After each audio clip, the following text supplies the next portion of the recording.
privacy, right? This is one of the big issues these days. So many laws, regulations are coming out because of, right, for privacy. There's been so many cases of privacy violation, right? Right. So the way we've organized it is, right, I'll talk about the case for privacy. Why is privacy important? Case against privacy, right, where government wants to right, impose safety and control, right? So pretty much exactly the things that we were talking about, that if the government wants to enforce that children should not play too much, and they're doing this because they're assuming that parental supervision alone is not enough, maybe parents are not capable enough for doing this, then they could say that, well, we don't want an anonymous internet, everything should be controlled by ITs, and then even though we may not be able to very precisely control, but still we'll maybe get like 70%, 80% there, right? Then, of course, there's the corporate case where arguments are made that the more data we have, the better service we can provide, better decision making can be done, could be for recommendations, could be for, right, public health, where the more data we have about people's health, we can think about design better algorithms, improve machine learning systems, and so on, right? Then after that, we'll look at some privacy enhancing technology. So this will be, right, we won't go into a lot of technical detail, but this will sort of give you a sense of how it works, right? And then we'll talk about some of the policies around data protection bill, some debates around that. Yeah. I mean, much of this will sort of be obvious, right? Why, right? That this protection, you need protection from misuse of personal information. And why is that? Well, so if somebody knows that you're depressed or you have HIV or AIDS or there are some prior arrests, right, then it can lead to them discriminating against you, right? Now, such discrimination might be unlawful, right? In the sense that you might have heard of news recently that, like in Kerala, some students who had HIV, the teachers sent them back home, didn't allow them into the classes. Now, this is unlawful, right? This kind of discrimination is not lawful. But societies are imperfect, right? It can cause anguish, it can cause distress to the person. So that is one reason why you don't want some of the sensitive information to be easily publicly accessible. Yeah. Then another view is that relationships themselves, right, have a inherent assumption about privacy, right? So what we do at home and what we discuss at home, it's being done with an assumption that, well, none of this will go out, and we're talking about children. And same things with like my daughter, she's growing up, she doesn't have that sense as yet, but we say that, well, we talk about something and then we tell her, don't tell anybody else about this, don't talk to your friends about this, right? And even then she forgets, and that happens, right? But the point is that that's how these are social norms, right? These are some norms that we're growing up with, and they are grounded on these expectations that, okay, this information will not go out, right? The world is not flat, essentially, right? There are certain social circles in which we're comfortable with sharing information, and there's no written law, right? But it's an inherent assumption that you share stuff with friends, which is a very different context than saying that, well, I'm putting it out publicly, right? Later on, when we talk about social networks and so on, right, you see that part of the reason why there are all these sociological impacts of online social networks is that it has collapsed this notion of context, right? So it's hard, even though there are rules that you can make that this information should only be shared with friends on Facebook, or this should be shared only with friends of friends, and you can think of those kind of social circles, right? But it's about digitizing something which is not very concrete, right? You're trying to formalize something which is very informal, and it keeps changing, it keeps shifting. You say something, and at the same time you're always thinking that should I tell this piece of information to my friend or not, right? So it's always constantly shifting, it's not something fixed. But what online datafication and social networks, the way they are at least constructed, is that there is this disconnect, right? They demand that these social circles should be very formally defined, but they're trying to formalize something which is inherently very subjective, very informal. Yeah. And that is one aspect because of which, that you share something and then somebody uses it out of context, and then you're stumped by it, that, well, I thought nobody, right? This is something I would, in a in-person meeting, I would share with my friend, and this time also I shared it with my friend on Facebook, but actually everybody else can also see it, right? So it breaks that assumptions that we typically have in real life. Yeah. So then there's aspects of autonomy that we've been discussing, right? That ultimately we also need control, right? This is how we act in actual physical life. We are controlling, right, which information is going to whom, and there are certain assumptions with which we work, and there are different personas that we project to different people, but and we want control over that, right? So that is also considered an aspect of privacy, being able to control that in this persona context of a persona that we define, we are controlling, right, who's in that particular social circle. Yeah. Then of course there's notions of human dignity, that personal information is an extension of the person. It should not be treated as a commodity that can be bought and sold, right? In fact, there are so many discussions these days on data pricing, that what should be the price attached to some data, right? You must have seen these kinds of discussions happening on and off on the internet, that Facebook should pay you because it uses your data to make money out of it, or let's say even if it is for some social common good, right? Let's say there is health data that you're sharing, well, maybe there should be a price attached to it, but should it be like that, right? Should some of this data be priced at all? Because ultimately, right, you're assigning a price means that you start treating it as a commodity, right? And is that even appropriate, right? Of being able to share some of this personal stuff, right? So you sell your labor, right? You do a job and you sell your labor, but is it different from selling your data, right? So, right, because with data you have so many other aspects attached to it. Your personality, right, some secrets that you might have, and all of that is, right, you're basically selling it off. So in some sense you're selling, which is different from selling your labor, right? So in fact, there is an economist, Andre Gors, once tried to define that what sort of things should be tradable, what sort of things should be should be allowed to trade, and he came up with 4 criteria. I don't think I'll be able to exactly remember, but the broad idea was that he was essentially trying to argue that so he talked about things like prostitution. He talked about things like giving care to parents or taking care of children, right?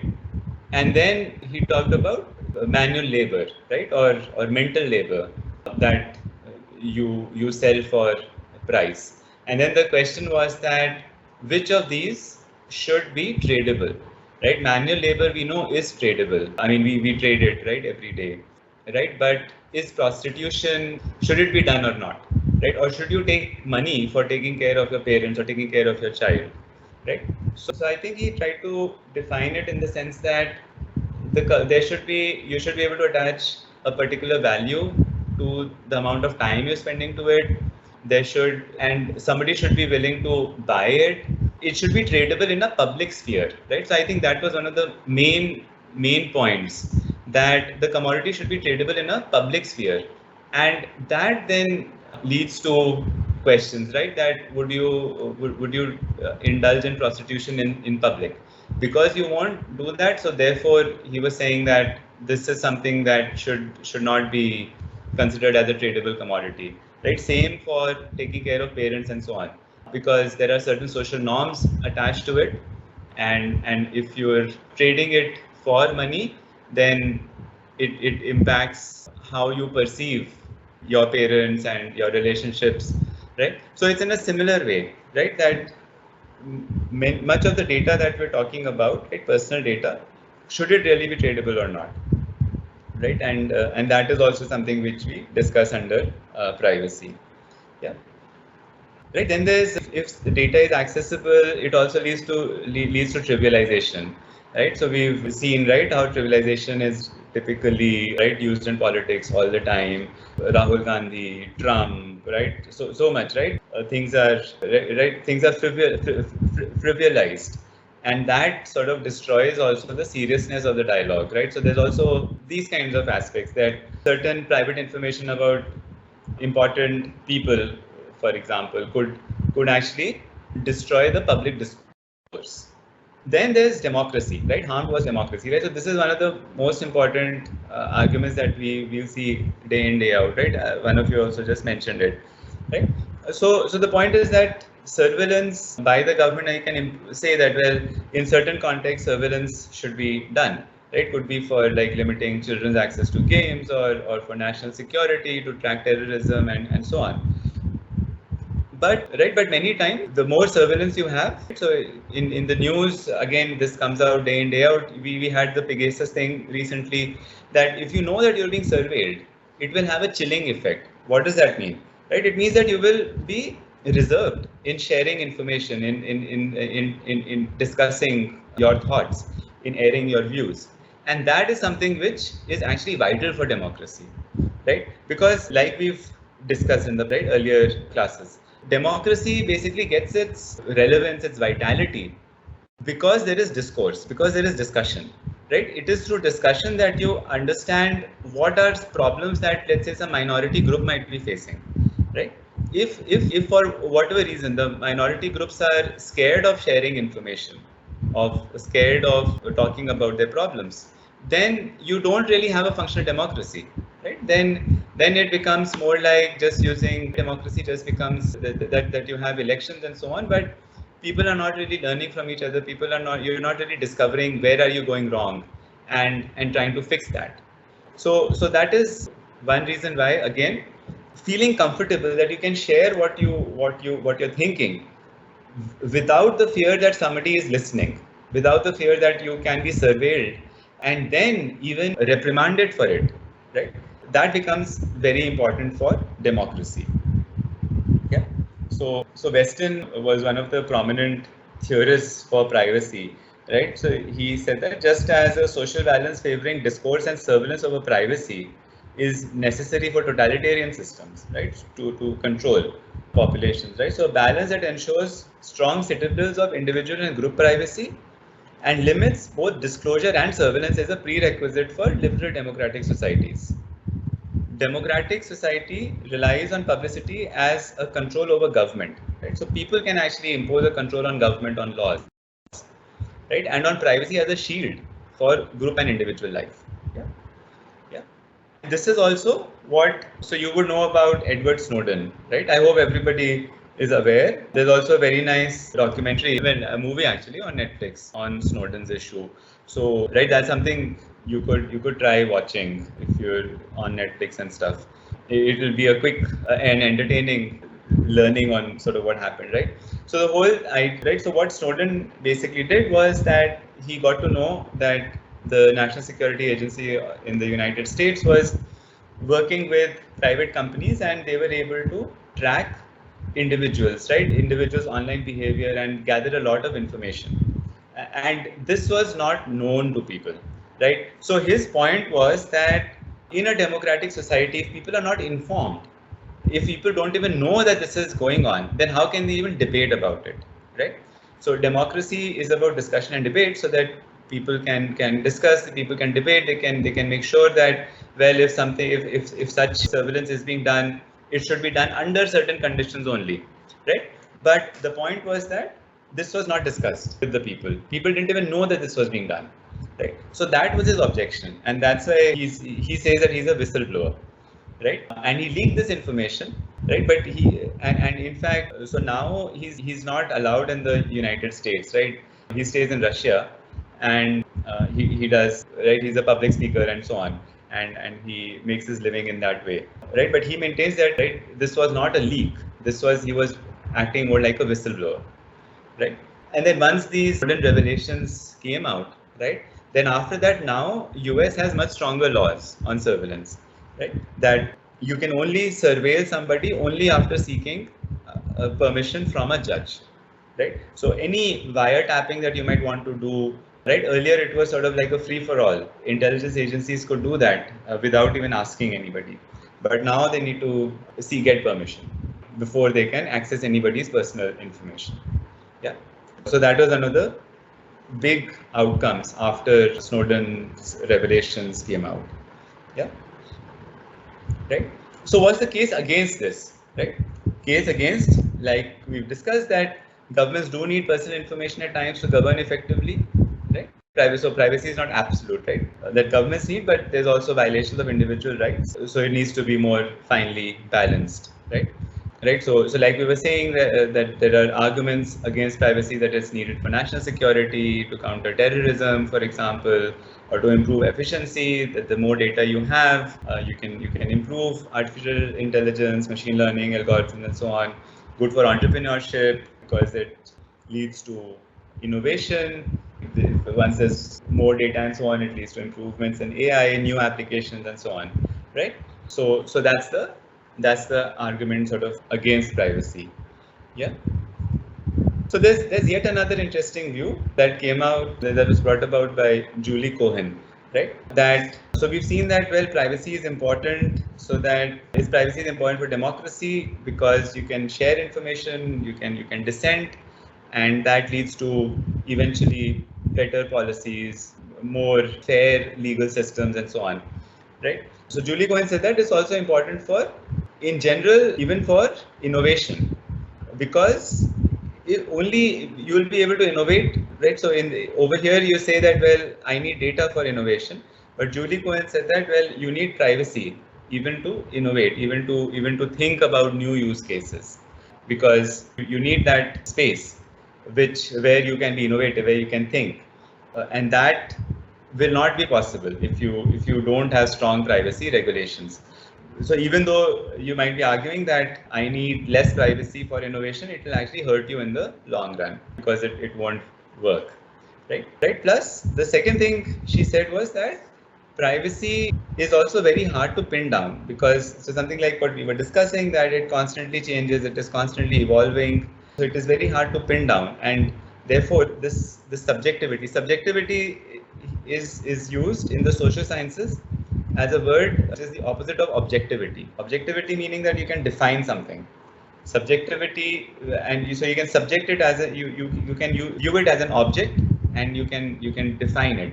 Subjectivity means that you can't objectify it, right? So you can't formalize it, and that is exactly why you need spaces that nurture subjectivity, because otherwise, if you continuously formalize something, then it can hurt innovation, it can hurt democracy, the more you formalize, it can make it easy for others to manipulate you, right? So this is, right, we'll look at it more when we look at algorithms, where the more, even with more personalization, that the more data somebody has about you, then they can even start controlling your behavior, because there are certain biases through which we act. You've seen, like in news feeds, effects of confirmation bias and so on. So the point is that today companies might be doing it for their economic gain, but tomorrow it could even be used for behavior modification, right? To persuade you to do certain things. Could be for the economic gain of companies, or could be for political gains, or whatever such reasons. Right? So Julie Cohen's basic argument was that the notion of privacy is very, very subjective, and it is specifically for this reason that you should not over formalize it. So that's another aspect. The more pervasive the technologies are, the more they can shape us, right? So what we were just talking about, that technology becomes invisible. We've discussed this often. The more you can observe somebody, then you can also create algorithms to then invisibly also try and manipulate, right? And there's a perceived ordinariness to many technologies, right? Because of convenience of use, seductive appeal, it's done non-coercively. So, right, so it can, so there's wide opportunity for misuse. And right, so modulation, which is basically behavior modification that technologies can bring in, right? That propaganda does not just happen via the media, right? That the media is trying to make you think in a particular way, but capitalism can also do this for its own profit maximizing goals. So in terms of what ads you're shown, what kind of news you're shown, which is keeping you glued to the screen, right? All of that is actually modifying your behavior, and that itself can be considered as privacy invasion, right? Because, right, so here the notion of privacy is being equated with liberty and freedom, right? So any modulation, any behavior modulation that somebody is imposing on you is actually imposing on your freedom, right? So that's another view for which this becomes important. So we talked about capitalism. So you'll see the word capitalism typically being prefixed with certain other words, right? Like informational capitalism, monopoly capitalism, surveillance capitalism, right? So this is essentially used to denote that capitalism is of course a very wide concept, but to think of it in a particular manner. So informational capitalism basically means that the more that information is considered as a commodity, then that information starts to be used for profit, right? So this is where we are talking about personalization of advertisements to persuade us to buy certain things, or personalization of news feeds so that we spend more and more time on that website. Personalize, right? So similarly, other characteristics that could be inferred, maybe personal interests and so on, and all of that can be used to persuade us to take certain actions, right? That the more data is available, therefore then it can be misused for profit by companies, and that leads to modulation, right? And therefore, when you say that, well, the more easy access companies have to information, they'll be able to innovate better. But it can be flipped around also, that if this behavior modulation is going on, behavior control is happening, then ultimately in the long run, it will actually prevent innovation. Yeah, that's yet another view, right? That informational capitalism is actually causing a crisis for itself, because it might try to control behavior. Ultimately it will hurt itself, because it will reduce innovation, capacity to innovate, right? So this again is called a crisis, that capitalism often essentially modifies its own environment, because it is so exploitative. It tends to modify its own environment and harm itself. But it is also it also evolves, right? So it'll change its environment, but it'll transform, and then it'll become something else, right? So there are many such what are called crises of capitalism, right? It's seen in labor control, it's seen here, it's being discussed for information capitalism, right? But that's the broad idea, that capitalism continuously keeps transforming itself, and it changes the conditions that enabled it, and then it moves to something else, right?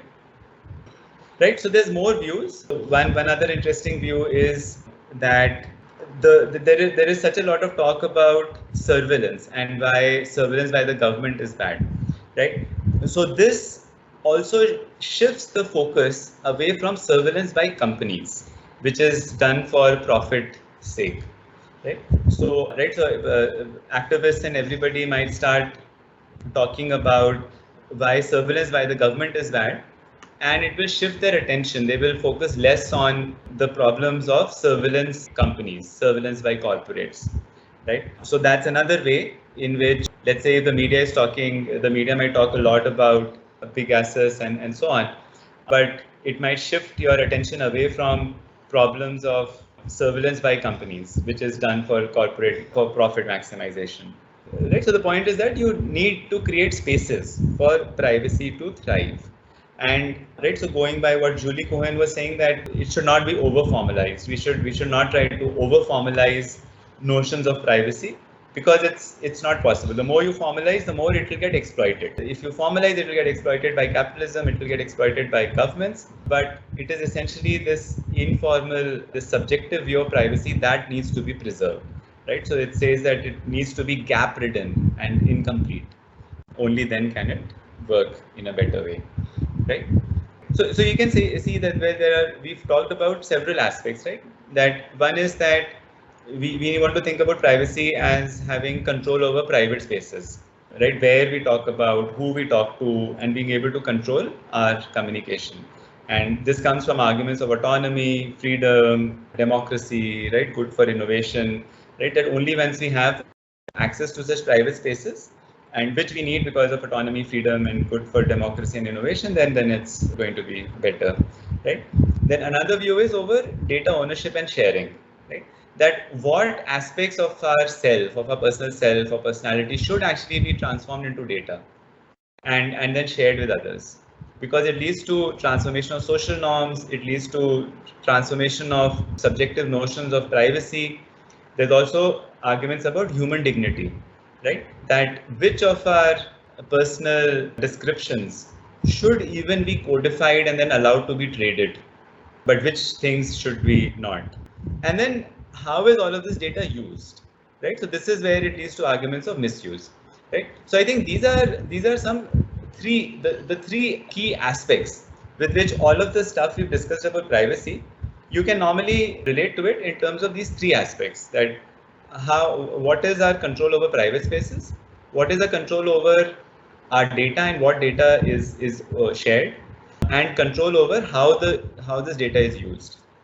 And it of course needs to be context sensitive, the analysis, right? But you can normally boil it down to these three axes on which you can discuss, right? So this of course leads to also thinking about then that what is privacy invasion, right? That if any of these three aspects is violated, then how do you talk about privacy invasion, right? So normally you look at things like personal information that gives access to the person's life, thoughts, actions, habits, right? This impacts what they consider as private space. It impacts what data is codified, what data is shared, right? Information is made available without consent, right? Information is made available to somebody without your consent, right? So it's about control, having control over how who has access to your data. Information was not previously public knowledge, and there is no expectation that it would be public knowledge, right? So this is again coming from subjectivity, that something which was not public knowledge and now you formalized it, and there has been a leakage of information because of this imprecise formalization. Yeah. No overriding legitimate public interest in making this information available, right? So there is no clearly stated reason that why this information should be made available, right? So that is again privacy violation, right? So these are, you can see that, therefore, that you can think of what sort of questions should you ask to say that whether there is some privacy violation happening. And then that leads to regulations, that leads to policy, that what safeguards should be built to prevent an invasion of privacy, right? Sensitive information collected without the consent of the subject because it was necessary for the public welfare should be available only to those who have a legitimate need for it, right? So this is trying to balance the access to data for control by the government or whatever companies might be using it for innovation or efficiency improvements, right? But it has to be balanced, right? That it has to be stated and safeguards should exist, right? So that really brings us to policies that lead to privacy. This is again, right, very contemporary, very relevant, and you may have heard of it. Arguments about use of Aadhaar and how it connects to privacy, right? So there was a writ petition filed by an ex-judge, Puttasamy, and right, so this is known as the famous Puttasamy case, which led to a judgment on privacy. And right, so this was basically about the reason why the petition was filed was about use of biometric data for Aadhaar, that that the government has mandated that this should be used for access to government services and benefits, right? So that's the government's argument, that why they want to use it, why they want this personal data, and the fact that this personal data violates the citizens' fundamental right to privacy, as their personal data was not being protected and vulnerable to misuse. So they said that liberty is fundamental to democracy, and citizens cannot, and liberty can't happen without privacy. So privacy is not explicitly laid out in the Constitution, but that does not mean that the right does not exist, because it can be deduced, it can be inferred from other rights, it can be inferred from liberty, from freedom, and therefore, even if it is not explicitly stated, it can be derived from that, right? So this was the argument, that why Aadhaar should not be collecting biometric data. And so the way the whole thing evolved was that first a judgment was brought out on privacy, and then this judgment was used to make an argument whether Aadhaar should be allowed or not. So this is probably one of the main cases where notions of privacy started getting defined. And it happened only very recently, right? This was in August 2017 that the case came out, and it led to this judgment. and then it led to a committee under Justice Sri Krishna, which formulated the data protection law, and now that data protection bill is under, or modifications of that bill are under debate. Yeah. So this is how it worked, right? That life and personal liberty are inalienable rights recognized by the Constitution, and privacy is a constitutionally protected right which emerges from the guarantee of life and personal liberty, right? So it's derived from guarantee of life, from personal liberty, freedom, and dignity, right? So very similar to what we've been talking about, right? That what data should be codified, how it impacts freedom, how it impacts personal liberty, right? So all of that was used to argue that it is a fundamental. It should be recognized as just like any other right. So these are just some screenshots I put out, right? So let's read through this. Privacy includes at its core the preservation of personal intimacies, the sanctity of family life, marriage, procreation, the home, and sexual orientation, right? So this is about talking about private spaces, the notion of private spaces, access to private spaces to understand privacy. Also connotes a right to be left alone, safeguards individual autonomy, recognizes the ability of the individual to control vital aspects of his or her life. Personal choices governing a way of life are intrinsic to privacy. Privacy protects heterogeneity and recognizes the plurality and diversity of a culture, right? So linked to over surveillance, knowing that you're under surveillance, how it impacts your expression, how it can impact plurality, democracy.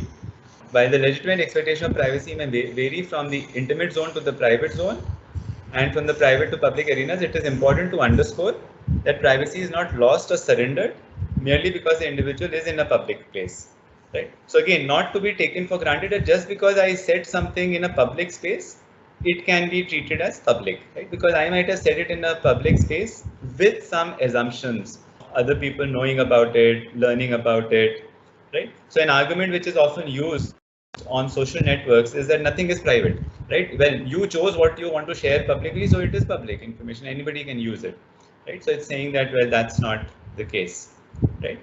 Privacy attaches to the person since it's an essential facet of the dignity of the human being, right? So very similar to a point we saw, that it's considered a part of the person, right? So you can't sort of detach it as some commodity, yeah, right?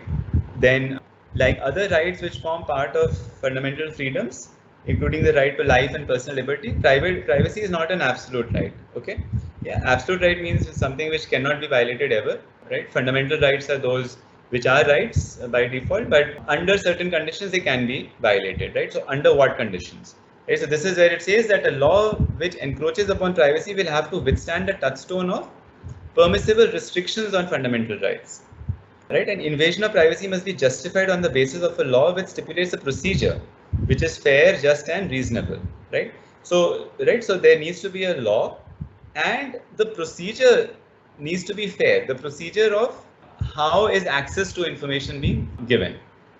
Law must also be valid with reference to the encroachment on life and personal liberty. Okay. Invasion of life or personal liberty must meet the threefold requirement, right? So these are the requirements that it put out. Legality, that a law should exist. Need, that it should be a clear purpose should be stated, right? A legitimate aim should be stated, and proportionality. So this is the proportionality test that we saw earlier, right? Which ensures a rational nexus between the objects and the means adopted to achieve them, right? Proportionality test, right? So there were these criteria which we saw a couple of classes back. That what is the purpose? Purpose needs to be defined. Is this the only way of, or the best means of achieving that purpose, right? Is privacy violation the best means of achieving that purpose, or are there other ways also that you can do it, right? Therefore, it's saying that whatever measure is being adopted should be proportional to the need for that measure, or right, that it can't be done in any other way, right? So, right, and then, right, so here it is all about privacy in general, right? This is about private spaces. This is about, right, when should privacy be violated? Then it gets to information privacy, right? Dangers to privacy in an age of information can originate not only from the state but from non-state actors as well. So it's acknowledging both that it can emerge from the state, that the state could be overzealous in encroaching on people's privacy in the name of national security and so on, but also non-state actors like companies, right? we commend to the union that the need to examine and put into place a robust regime for data protection. Right? Creation of such a regime requires careful and sensitive balance between individual rights and legitimate concerns of the state. Legitimate aims of the state would include, for instance, protecting national security, preventing and investigating crime, encouraging innovation and the spread of knowledge, and preventing the dissipation of social welfare benefits. So preventing the dissipation of social welfare benefits, this is the part linking to Aadhaar, right? That the rationale for Aadhaar, that why is Aadhaar mandatory for social welfare, is so that only genuine people can take it. So it is talking about false positives, that if, right, we want to reduce false positives, that only people who are genuine beneficiaries of that welfare scheme should be able to access it, and nobody else. Yeah.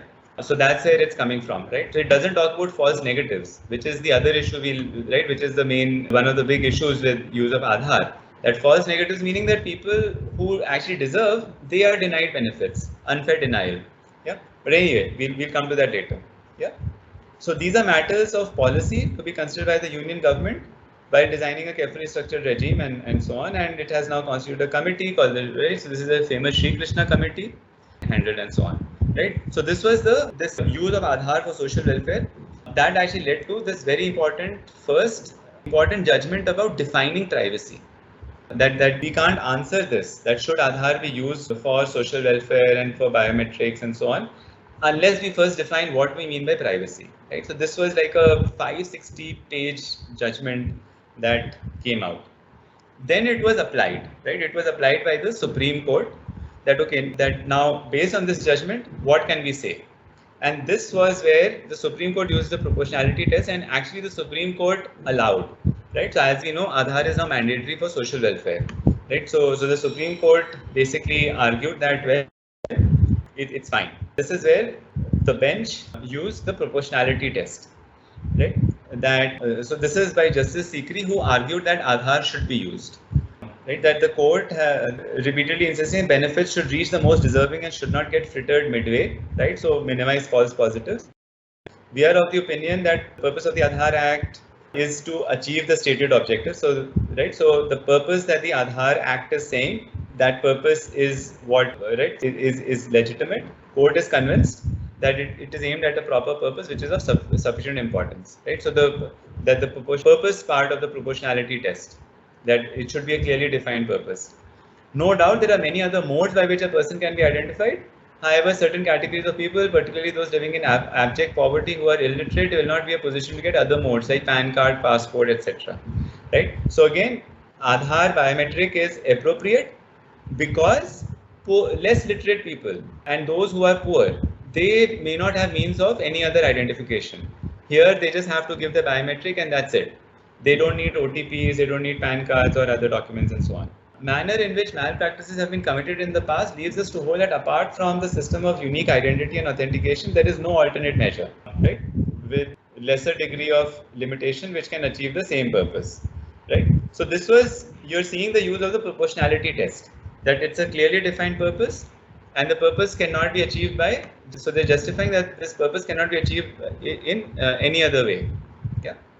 So there was, and this was a dominant, right? So the Supreme Court actually allowed it, but there was also a dissenting judgment by Justice Chandrachud, right? So what did he say? Again, he used the proportionality test, right? So what did he say?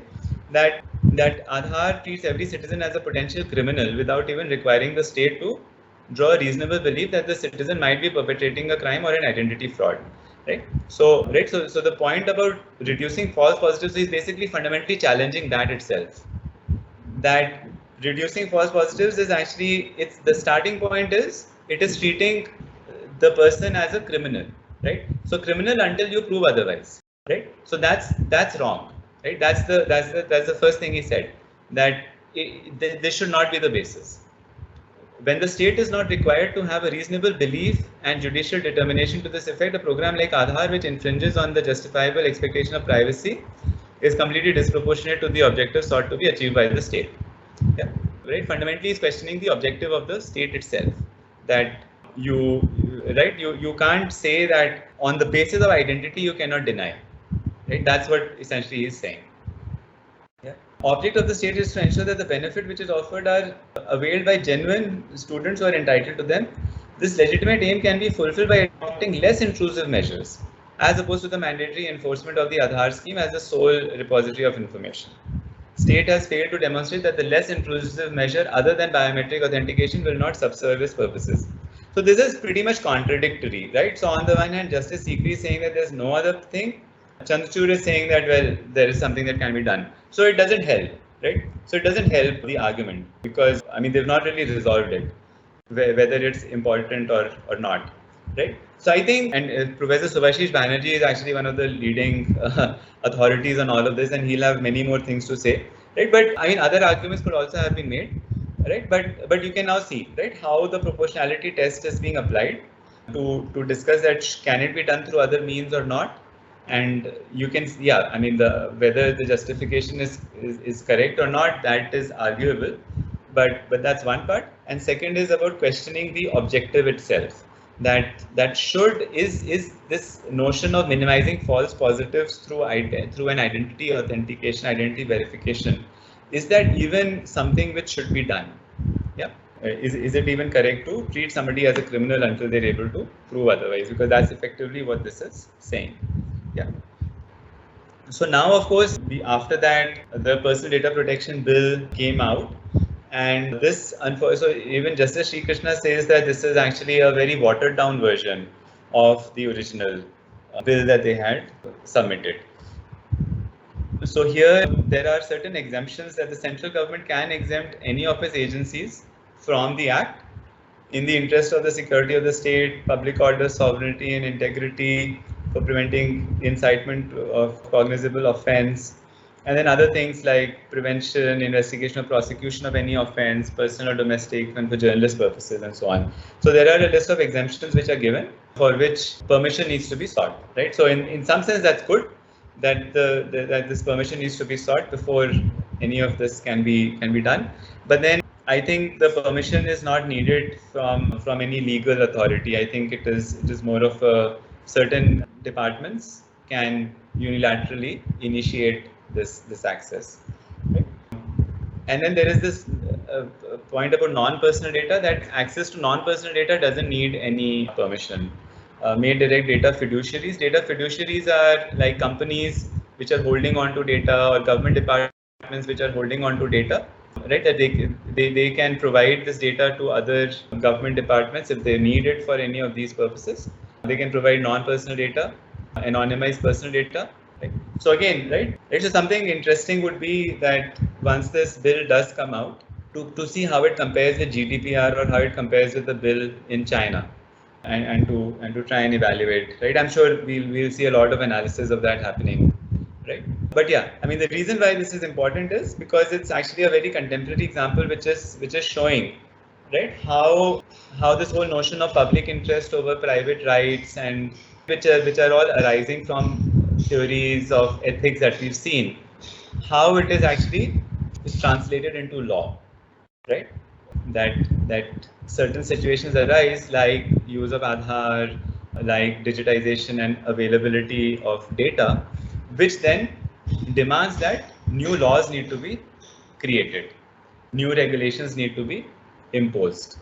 Yeah, we were saying, right, many of this is, I mean, it is grounded in liberty and so on, but it doesn't link it very strongly with importance of dissent in a democracy and so on, right? So that is a lacking, I think, in the overall argumentation. Yeah. So any questions? So yeah, I have a few suggestions which I think can help improve privacy. So, like, first of all,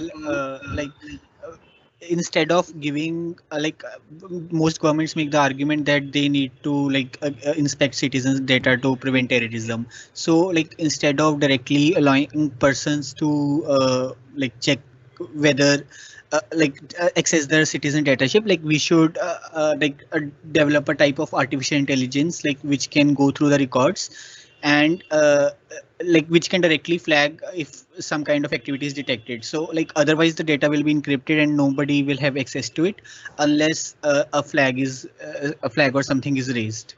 So like in this way we are like kind of bringing objectivity into like data access. Yeah, yeah, yeah. Go on. Why don't you complete? Yeah. Okay. And like uh, uh, uh, s- yeah. So secondly, when we are talking about the private information, like one is like we just like get the user to like online tick whether he wants others to access his information or not. But like there can be like a systematic mechanism can be developed like blockchain, like which can have two keys.